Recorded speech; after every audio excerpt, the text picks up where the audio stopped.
निळ्या तळाच्या काठावरचा बगळा एका अपुऱ्या चित्राला मदत करायला काळ्या ढगांच्या दिशेने उडाला. मी त्या बगळ्याला थँक्यू म्हणालो. आज आपण चाललोय रेल्वे स्टेशनला. ब्लॉगची सुरुवात डायरेक्ट रेल्वे स्टेशनवरनं करतोय, रूममधनं करत नाहीये. आज आपण कुठे चाललोय ते लवकरच तुमच्या लक्षात येईल. कृपया ध्यान दीजिए, गाड़ी संख्या 134113 फरक्का एक्सप्रेस मालदा टाउन. रेल्वेत बसल्यासारखं काही वाटत नाहीये. थांबा जरा.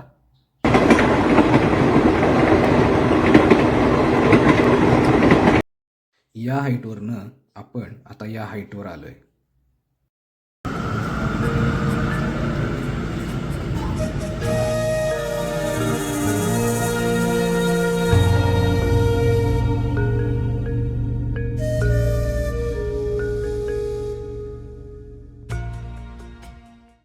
आज आपण आलोय TTZला. मागं पूर्ण बर्फ आहे. आज पण मजा येणार आहे.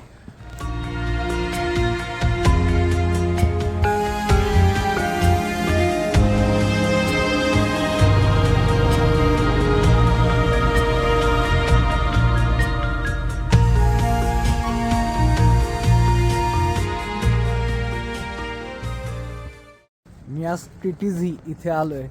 माझ्या मागं खूप भारी तुम्ही लेक बघू शकता. पूर्ण शेजार त्याच्या डोंगर आहेत. त्या डोंगरावर पूर्ण बर्फ आहे आणि खूप भारी दिसतंय ते.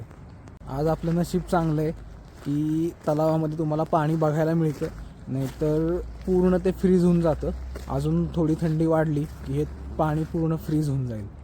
विकिपीडियाच्या नुसार ही एक हिमनदी होती, म्हणजेच ग्लेशियर होतं. या ग्लेशियरचं रूपांतर आता तलावात झालं आहे. ही नदी आहे.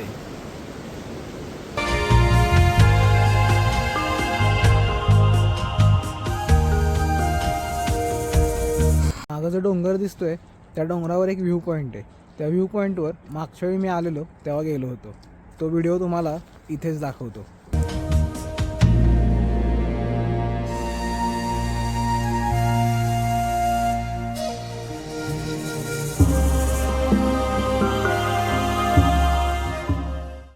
तलावाच्या शेजारने एक वाट चालली आहे.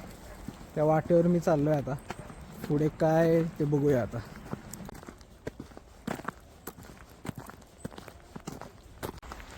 काय दिसतोय रिफ्लेक्शन बघा तुम्ही. पूर्ण समोरचा डोंगर पूर्ण दिसतोय यात. पाठीमागे जे दिसतंय तिथने चालत मी आता इथं आलोय. मी पहिल्या व्हिडिओमध्ये तुम्हाला बोललो होतो की बर्फ पडायला चालू झाला की मी डोंगरावर जाईन.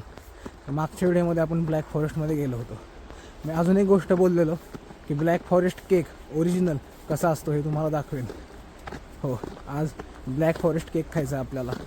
सॉरी, मला. इथे अशी तलावाच्या शेजारनं सगळी हॉटेल आहेत, रिसॉर्ट आहेत. हे थोडक्यात इकडचं महाबळेश्वर आहे. फक्त फरक एवढाच आहे, इथं बर्फ पडतोय.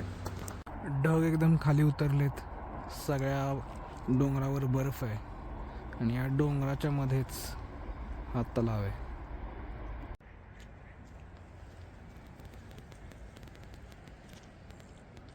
ते पण सगळी कुलपं लावलेत बघा. भारी झालंय. त्या डोंगरावर सगळे ढग खाली उतरलेत. मी तिथेच गेलो होतो मागच्या वेळी, पण आत्ता नाही. आता तिथं जायला मला 1 तास लागेल. काय भारी जागा आहे. व्ह्यू बघा कसला आहे. चांगली आहे ना पट्टी. फक्त 1000 रुपयाला आहे. लाकडाचा भुसा 400 रुपयाला आहे. बरोबर मधोमध उभा आहे इथे मार्केटच्या. हे पूर्ण मार्केट आहे मायाभोवती आणि इकडे मागे तलाव आहे. ज्या गोष्टीसाठी आपण आलोय ती गोष्ट आता करूया. Black forest cake.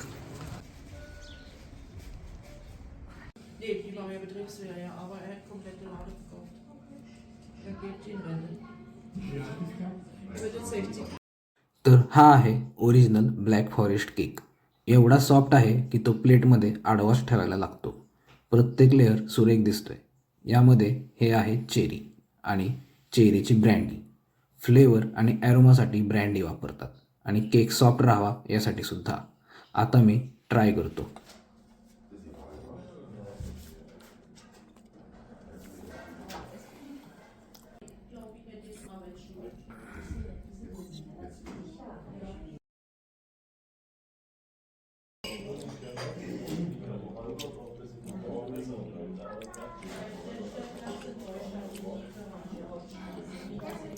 600 रुपयाचा केक खाऊन मी आता बाहेर येतोय. हो 600 रुपयाचा होता, पण भारी आहे एकदम सॉफ्ट. आपल्या इथं हे मिळतच नाही, हे वेगळंच आहे. इथे एक रूल आहे, ब्लॅक फॉरेस्ट केकमध्ये जर चेरीची ब्रँडी नसेल तर तुम्ही त्याला ब्लॅक फॉरेस्ट म्हणू शकत नाही. त्यामुळे तुम्ही आता जेव्हा नेक्स्ट टाईम दुकानात जावाल केक घ्यायला बेकरीमध्ये, तेव्हा तिथे नक्की सांगा की हा तुमचा ब्लॅक फॉरेस्ट खोटा आहे. चेरीची ब्रँडी जी आपण केकमध्ये खाल्ली ती इथे ब्लॅक फॉरेस्टमध्येच बनते, त्यामुळे त्या केकमध्ये यूज केली जाते. तर इथे ब्रँडीचे पण खूप सारे प्रकार आहेत, ते पण आपण बघूया. ब्रँडी ॲज अ औषध म्हणून यूज केली जाते. सर्दी खोकल्यासाठी ब्रँडीचा उपयोग होतो. त्यामुळे जर मी भारतात यायच्या आधी जर कोणाला सर्दी खोकला होणार असेल तर कमेंटमध्ये मला नक्की सांगा, मी त्यांच्यासाठी ब्रँडी घेऊन येईन. श्वार्झवाल्ड म्हणजेच ब्लॅक फॉरेस्ट. जे लोक ट्रेकिंग करतात किंवा ट्रॅव्हलिंग करतात त्यांच्यासाठी भारी कप आहे. ब्लॅक फॉरेस्टमधला मधसुद्धा इथे विकायला होता. 1300 रुपयाला किलो अशी याची प्राईज आहे. आपल्या इथे किती रुपयाला आहे?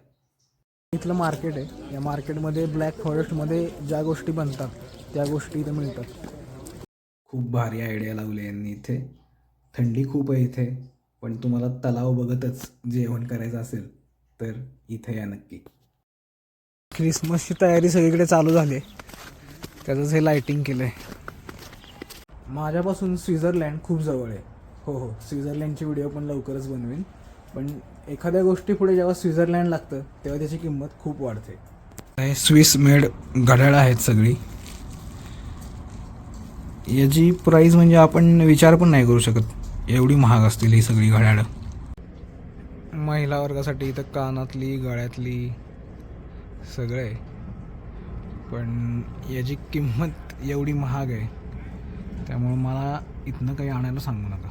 बघा हे बहुतेक कानात घालायचं असेल, याची किंमत 4900 रुपये. पाहिजे का? सेलचा बोर्ड लावला आहे आणि यांनी बाहेर. आपला पहिला व्हिडिओ होता तो सी पार्कचा होता. आत्ता मी जे आलो आहे ते पण TTZ असं आहे. तर तुम्ही म्हणाल की ZSEE, इथे जर्मनमध्ये त्याला झी म्हणतात, तर त्याचा अर्थ जर्मनमध्ये लेक असा होतो, तलाव. रेल्वेची वाट बघत थांबलो आहे. रेल्वे माझी आता 10 मिनटात आहे, त्यात बसून मी परत फ्रायबर्गला जाईन.